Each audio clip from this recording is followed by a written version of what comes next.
Hello, and welcome to How We Live Online. I'm Christina. And I'm Joanna. And today we have a lot in store. I have a newfound kind of obsession. I don't think it's an addiction, but I do think it's a problem. Bidding on things on the Goodwill website. And I was assuming that I was going to get outbid for everything. So I was bidding on everything. Okay. I was bidding on everything. But if you bid on it, you have to buy it if you win. How much are we saying your highest bids? What's your average bid price? Like maybe $10. Okay. It's not bad, but it's still that adds up. It does add up. The thing behind me, I got this pretty art piece. I probably spent I probably bid $15. Then the shipping was 10. Oh. And I got this purse for $20. It's if this is in fact the purse, but I have a box in my hand. I don't know what's in it because I've won so many things and I don't know what's in each box. So it's a surprise. Also, that's kind of part of the fun. But I have to stop because I have to pay my rent in a couple days. So then I'll have no money to bid. And then in 2 weeks when I get paid again and I should be saving money, I'm going to bid on everything again. So now I'm opening the box for some ASMR. And I really do hope it's the purse because that's the thing that I was most I want this. It is. Oh my gosh, it's bigger than I thought. Okay. It's ridiculous. Okay. This is a zebra print Doody and Burke bag. I feel like this is probably from the 90s because it just seems like it would be. It's a kind of a bucket bag. Oh, it's so cute. And I already have a Doody and Burke bucket bag from my friend's giveaway that I use a lot. And it's purple and it's white and purple. But I was I want a nice black bag. But then I saw this zebra print bag and I was that's not a black bag. But it's the same thing. It serves the same purpose. Sure. Yeah. Because it's black. Yeah, it is black. It's and so zebra. Cute. And it is really cute. On the inside, it's red, which I love when things are lined with a color, so then you can actually see what's in it. And it has a little lock, you lock the top of it. And it has a key thing, which I do actually use these. Oh, yeah. In my old age. I want to get it cleaned, I think. But yeah, I love it. It's really cute. It's a really good size, I feel like. Yeah, I can fit many things in here. Yeah. Okay, well, that was really exciting. I'm really glad it was that. Yeah, me too. Oh, it says 1975. Wow. I feel like this isn't from 1975. I feel like maybe Dooney and Burke became a thing into the 1975. I don't know, whatever. Yeah. Oh, and I was going to tell Joanna about a nightmare that I had. Oh, yeah. I'll summarize it.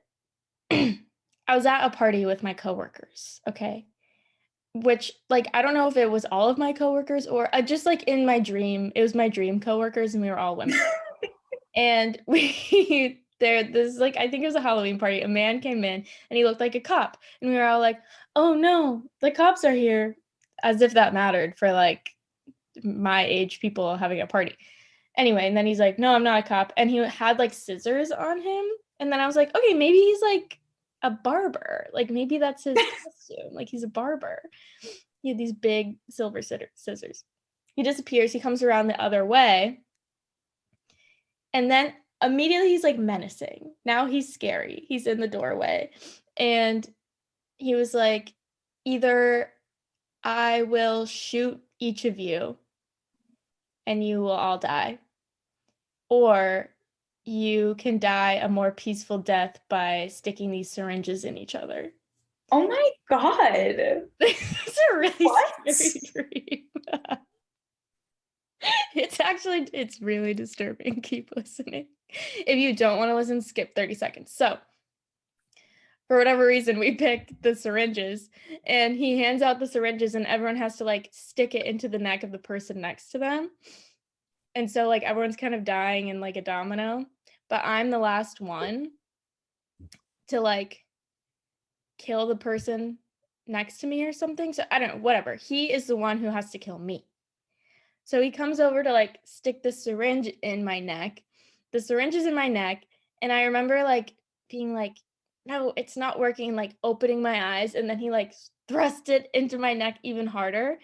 And I woke up with the feeling of like I was vomiting like chunky vomit onto my shoulder. Like I had the very like this visceral feeling like I was vomiting like and choking onto myself, and that's Uh-huh. how I woke up. Like it really felt like I was doing that. Okay, I have to look these things up. Well, like what they mean? Yeah. Well, I had another nightmare the other night that I already forgot about, and I think I'm just stressed. Okay. If you have syringes in your dream, someone's trying to inject you with a syringe, you've given this person an unusual amount of power over your feelings. Okay. Well, he was like just a man I didn't recognize. Okay. Well, the police. Or barbers. Yeah. Okay. Now I want to look up vomit. Yeah, it was like I was choking on vomit. That's how I woke up. There's a word for scared of vomit. Trigger warning for that. Okay. That means you are experiencing difficulties and there is something in your life that you need to overcome. It can Yeah, my also thesis. It can also mean a fear of recognition of the people around you. An enormous fear will lose the prestige that you have achieved with them. Oh, what? That's weird. That's That's crazy. Wait, read that one again. Vomit in a dream means you're experiencing difficulties and there is something in your life you need to overcome. It can also mean a fear of recognition of the people around you. An enormous fear will lose the prestige that you have achieved with them. So there's a little bit of poor English in there, but that's the idea. I hate when that lines up so well, but I also love when it lines up. I love when it lines up so well. I mean, to me, like all this stuff is like, what it says on the page there doesn't really matter. What matters is how it resonates with you, right? And like, but that's pretty fucking obvious. I was like, oh yeah, I'm stressed about my thesis. And this thing is like, you're afraid that you're gonna lose the prestige that you have with this group of people. yeah. Yeah. So that's what's up with me. Oh, okay. I have a third thing I want to share, and then you can start being the ham. On the first episode that we did about streaming, I asked the VCU librarian how many DVDs there are in the VCU library, and he didn't get back to me until last week. So the DVD count in the Virginia Commonwealth University Library, Cabell Library, is 14,549 DVDs. Wow. That's a lot. Yeah, it's a lot. That's amazing. Yeah. And that's free. Yeah. That's so interesting. Thank you to them for looking that up for us. Yes. That's higher than the amount that they said that the article said was in any physical blockbuster, and then also higher than the amount that was on Netflix alone. Yeah. By a lot. Yeah, by a lot. That's all. What are we going to talk about today, Joanna? Okay. Today is a bit of a choose your own adventure. I'm going to set the stage. The general topic is about slow your roll. Are you too excited? If you're this excited now, just you wait. Okay. So the general topic is about archiving the internet. Okay. So there's a few things that I looked into about this, what is archiving? What does that look like in the context of the internet and stuff like storage and like the cloud, all these kinds of things.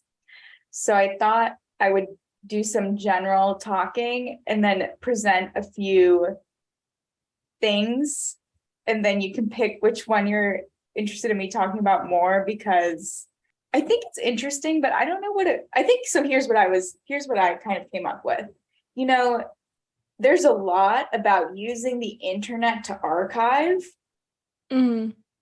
but there's not so much about archiving the actual internet.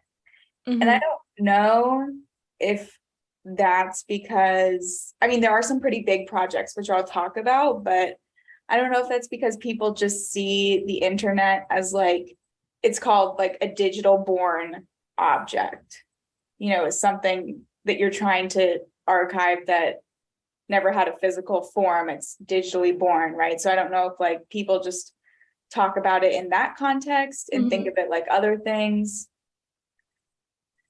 But yeah, so I'll just get into it.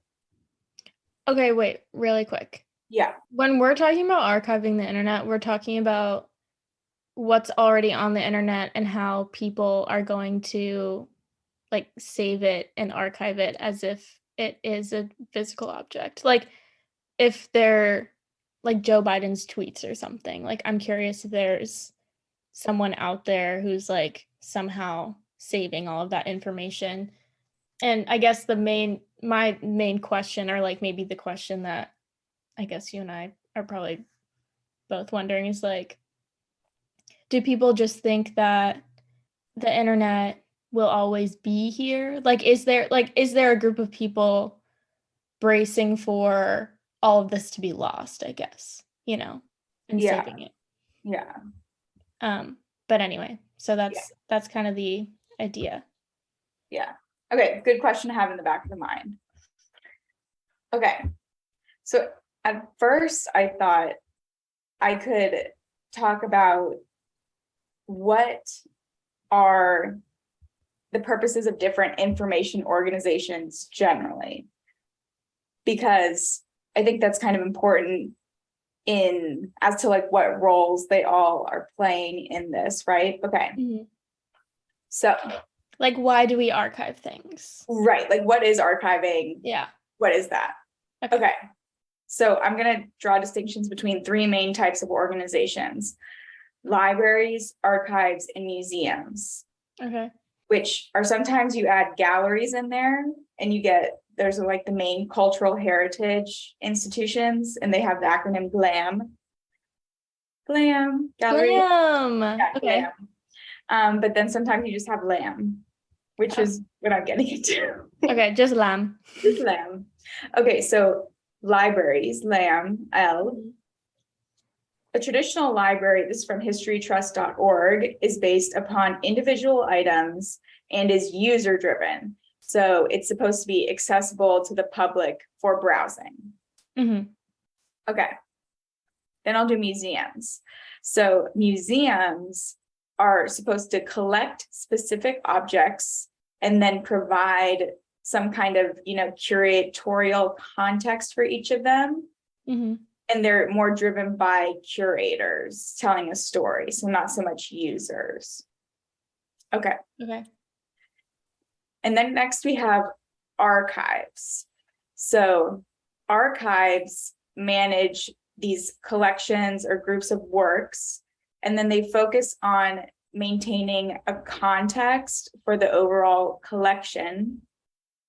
And they tend to be research driven, and public access is usually restricted. So I think that's sort of important to think about, because I noticed this a lot when I was doing research on this topic of the idea of archiving the internet. Like, I think the profession of archiving and actual archives themselves, like there's a bit of like semantics involved in how we define that, because I don't think a traditional archivist would simply be like saving all of Joe Biden's tweets because we need every single one of Joe Biden's tweets if the world blows up. Like, I think the idea is more like archiving can actually be extremely biased, right? Towards like picking and choosing things that have some kind of historical context and then building a collection. So archivists have collections of information. They're not like curated collections, but they're heavy quotations curated in the sense that it's like what the archivist has chosen to collect. Right. And there can But it's be not, there's different, no like narrative journey happening. It's just like what they've chosen has significance. yeah. Okay. I mean, there can be like the purpose maybe could be to get as many things as possible. But I think that like, and this is maybe a misconception I had too, of, you know, like, I think the primary purpose of an archive is to have, you know, a lot of documents more so than these other kinds of institutions, but it's not necessarily to have all the documents. And not necessarily that all the documents need to be ready to access whenever you need them. Like there's also the idea of like storage and like a longer term access plan, as opposed to like a library where you're trying to keep things in circulation that people are using. And if it's not being used, then of course you just get rid of it, because then it would be some like the Library of Congress's job to like keep a copy of every book ever, you know. And then I wanted to tell this interesting story that I learned about in school, about Reverend William Bentley, who was alive from 1759 to 1819, and he lived in Salem, Massachusetts. Like, so literally in this like history of libraries reading, he's the first thing we read about, because he kind of embodied this ideal, a Republican ideal of an informed citizen. So he was fluent in 20 languages and knowledgeable about local and global affairs. And then he had a personal library of 4,000 volumes, which was one of the largest in the country. So he was thought of as like a walking encyclopedia.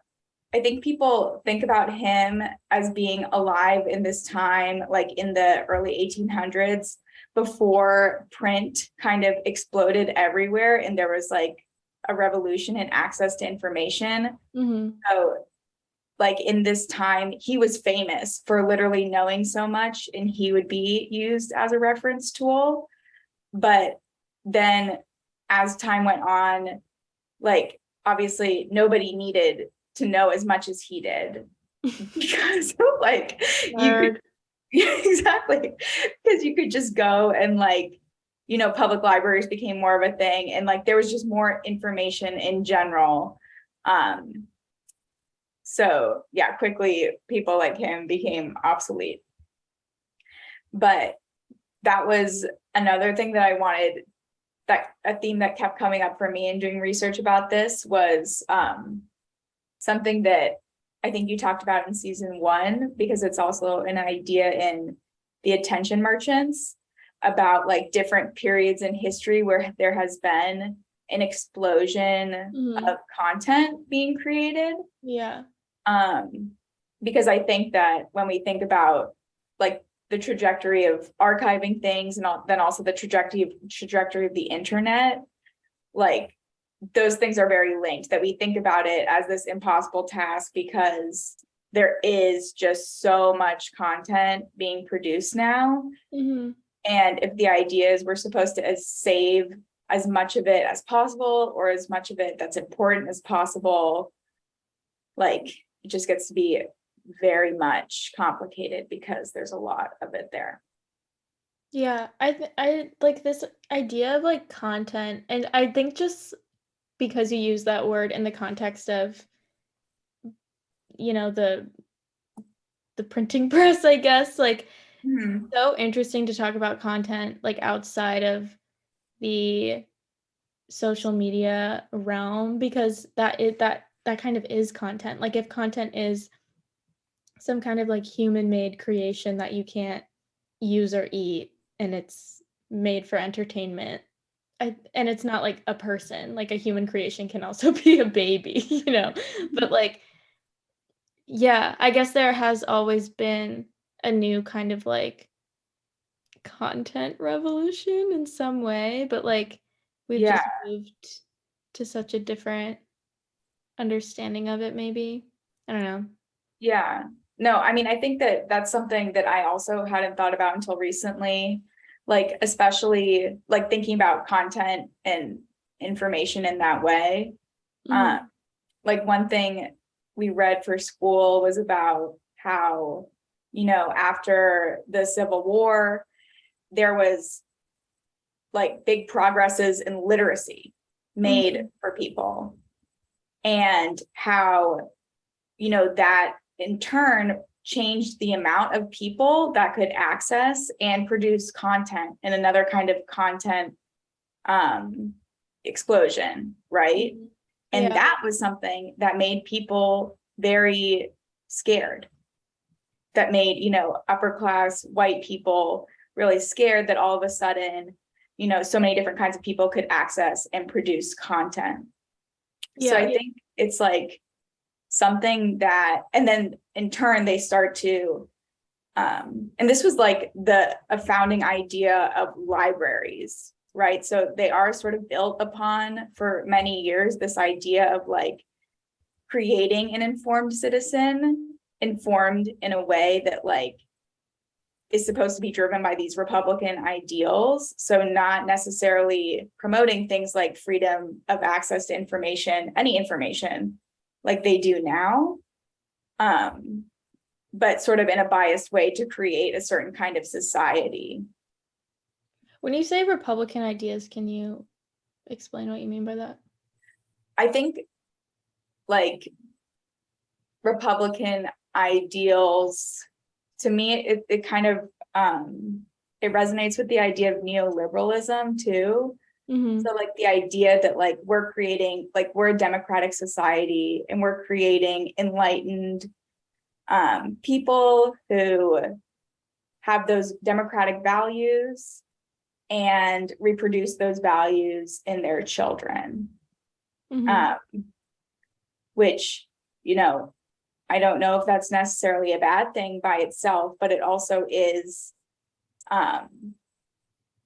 it is a value system that like, I think you most often see it talked about in schools, of how schools can also be like a vessel to impose values on society instead of really letting people be free thinkers, but instead sort of Mm-hmm. guiding them to reproduce some sort of, democratic society or a way of thinking that other people think is good and right.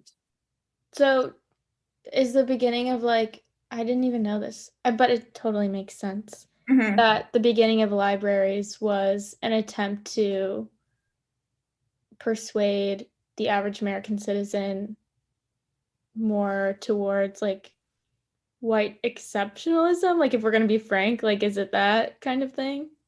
I mean, probably, like if you just consider the who White was supremacy writing, slash American exceptionalism. I I mean, mean, the two, yeah, but same. if you Yeah. consider like who was writing things, I mean, I don't know for sure, but if you consider the amount, like who was probably writing things, Mm-hmm. like it's not the case at all that there was a diverse or representative authorship probably in Mm-hmm. libraries. And they did originally, mean to cater to um, these upper class white folks.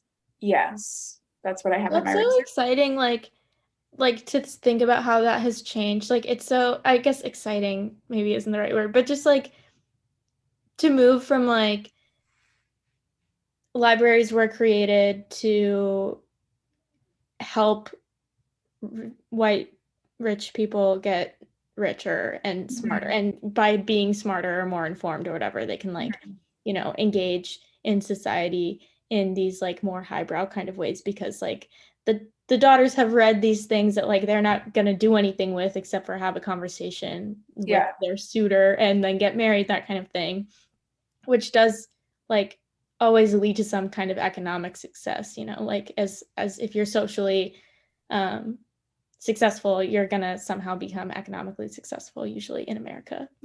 And so it's so interesting how like as time and like the economy has changed so much, these like free spaces for free information have now like totally flipped into a different use where like rich white people already have access to these things now. Like they don't need to access the public place for it, you know? Yeah.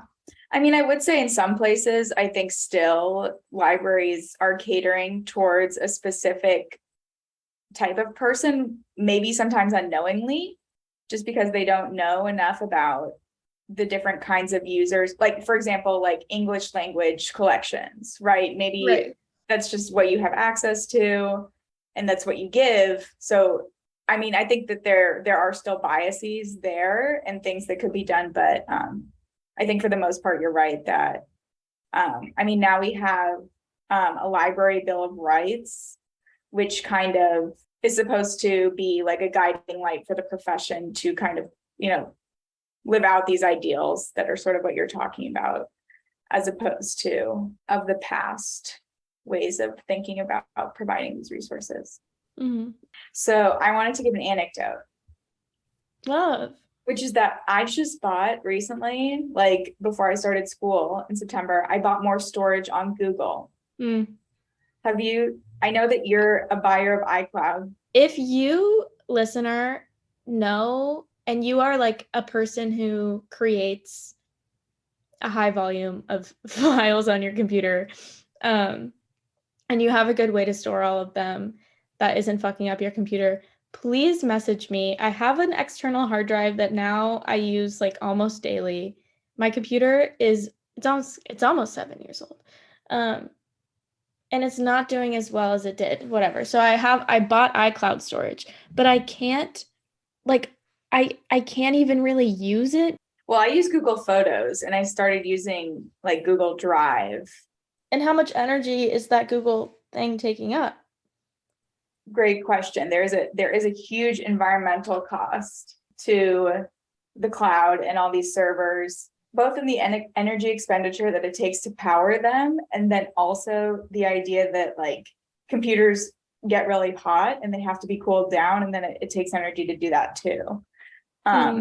So like when you hear something like when people talk about how like the environmental impact of Bitcoin or other cryptocurrency, that's what they're talking about mostly, is that because they run on these servers and it's really computationally expensive for those things to keep going. Right. That is a big question and a big consideration too. But anyway, so this is an example of like how of something that's more digitally born, but then preserved physically, is the GitHub Arctic Code Vault project.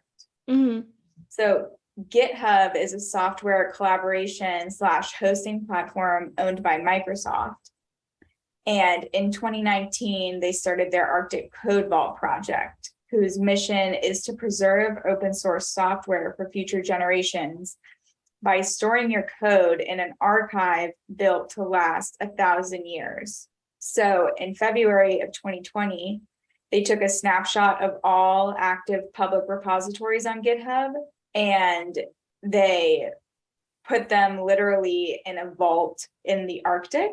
So that is 21 terabytes of data stored on 186 reels of Pequel film, which is a digital photosensitive archive film. And in photos, it's like, I mean, I think it actually looks like smaller than I would have imagined. It's sort of like 6 big boxes of reels of film is all this code that was on GitHub. But I think that's an interesting thing too, that brings up again the idea of like what does it mean to archive something? Like to just take everything that was on GitHub and like put it on film. Is that archiving it? I mean, because we're just saving it. We didn't really go through and like curate it or like decide what it meant. Because it also makes it harder for people to use later, you know, like how do you go back and find or like collect different ones? I don't know. It's just sort of. It's in the Arctic? Yeah, it's in the Arctic. Yeah, like what a trek. Yeah, I also think so. Another thing that I don't really know that much about, but could be really interesting, is this idea of community archives, which I think are essentially like the idea of, you know, communities archiving themselves. One definition says that community archives puncture common misconceptions of archives as objective and neutral, and they challenge archives as longstanding bastions of governmental and bureaucratic power, authority, and control. So I think that this is kind of where I see a lot of like the idea of archiving the internet as coming from, would probably be like, you know, individual groups in their online circles, like deciding what to do with their own materials, you know, and also just for like yourself and like your friends, you know, you decide which digital pictures to print off or which ones you're going to save or not save in your Google Photos or whatever. Now I'll talk about some of the actual efforts to archive the internet. The biggest of which is the Internet Archive Project. And this is really interesting because they're information organization professionals and they're like using all these different terms that really confused me. Anyways, so they describe their project as building a digital library of internet sites and other cultural artifacts in digital form. Like a paper library, we provide free access to researchers, historians, scholars, people with print disabilities, and the general public. Our mission is to provide universal access to all knowledge. Probably their most famous tool is the Wayback Machine. I'm sure you've definitely used the Wayback Machine before. The Wayback Machine? The Wayback Machine, yeah. No. Okay. I feel like you must have. I'll explain it. But essentially the Wayback Machine captures websites, and you can like type in a URL and go back in time and like see the history. So like if you do like youtube.com, you can go back to like 2008 and look at the YouTube homepage, how it looked if it was captured at the moment in time that you're interested in. Is it a screen grab? It's not a screen grab. It's like the full web. You can click on it. Yeah, you can like click. It's like the full web page. What? Yeah. That's cool. Yes, it is very cool. That's bad for people running for office, huh?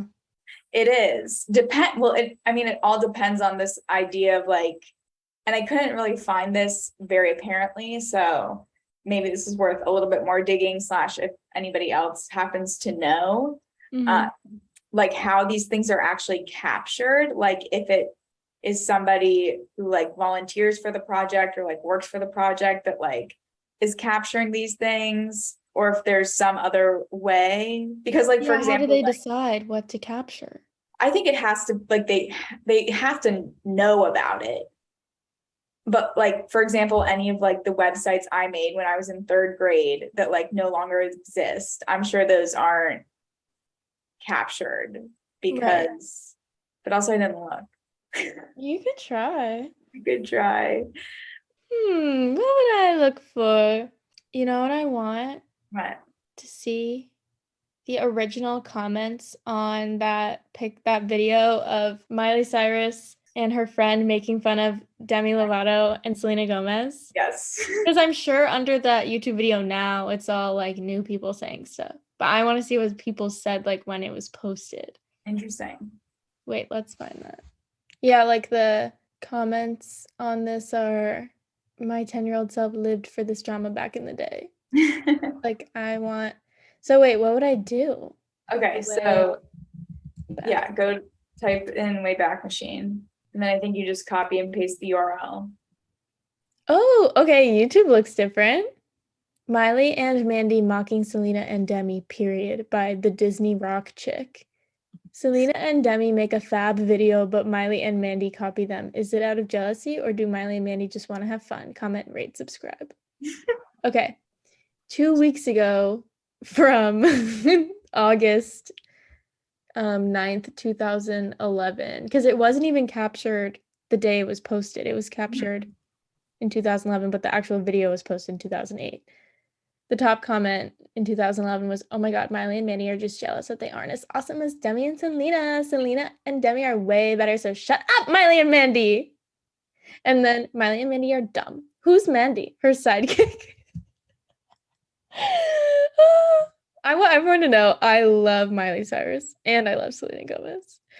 And I think at the time I was on Selena and Demi's side for this, but I was like really into the drama that Miley and Mandy did that. And I was like, they're so funny. Stop. That's so bad. They're so funny. I'd much rather Selena and Demi. I just don't like Miley anymore. Ever since she started changing her song Can't Be Tamed. Wait, I read it wrong. Okay. I'd much rather Selena and Demi. I just don't like Miley anymore. Ever since she started changing with her song Can't Be Tamed, I knew something was up. You guys, all caps, Miley and Mandy are so freaking annoying. Okay, wait, and then you know how people used to comment on big videos to watch other videos? Okay. Someone commented, "Hey LJB fans, watch all of Justin Bieber's romantic moments on my channel, or you can just search it. The video is called Justin Bieber's Romantic Moments." Oh, someone said, actually, X Sugar Snaps says they seem like they're on drugs, Miley and Mandy. Salvia. Probably. Oh, we have one person who likes Miley and Mandy. It's My Little Angel 1997. Says, "Y'all so need to stop hating on Miley and Mandy, smiley face, because they are awesome. And Mandy was on As the Bell Rings." And not Selena or Demi. So yeah, Selena and Demi are okay, but Selena and Demi are the ones who copy them. So yeah, if you don't like what I had to say, oh well, one word. Smiley. This is fun. Wow. Where else should we go? I mean, we could literally go anywhere. But I think it's interesting to think about like how you had said, going back to the original question, like, because this is another dimension of it that I feel like wasn't even really thought about in the original question, right? Of like, Yeah. because you're talking about like physically preserving digitally born content, but this is more like digitally preserving the history of this digitally born content, you know? Yeah, like not even saving the thing itself, but saving the context surrounding it. Yes. That video, I could watch that video on YouTube and read current comments. That's what I did before. Mhm. But it's so much more interesting to see it in the context of the time. And it wasn't even the exact right time because it was in 2011. Mhm. But yeah, so this is a really smart thing to do. Thank you to Internet Archive, because yeah, it preserves more than the thing itself. And I feel like that's also just like a librarian's duty too, is to like, contextualize the information. Yeah. I thought of another place to go. Okay, this is what I'm doing, everyone. I'm looking at LeBron James's Twitter, the first snapshot of it. Because Christina's obsessed with Space Jam. Yeah, because it just keeps coming up for me, I guess. Okay, July 5th, 2010, one snapshot of LeBron James's Twitter account. Here's his first tweet. "Hello world, the real King James is in the building." And then in quotation marks, "finally," period. "My brother at one and only CP3 gassed me up to join on board, so I'm here, period. Ha. That's really funny. Good morning, everyone. Just got up so I can get ready to head down to my b-ball camp.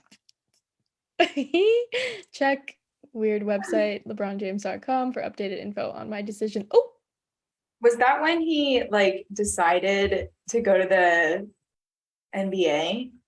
Wait, what day was that? that was July 5th, 2010. Okay, yeah. So the July 8th was when he decided he would play with the Miami Heat.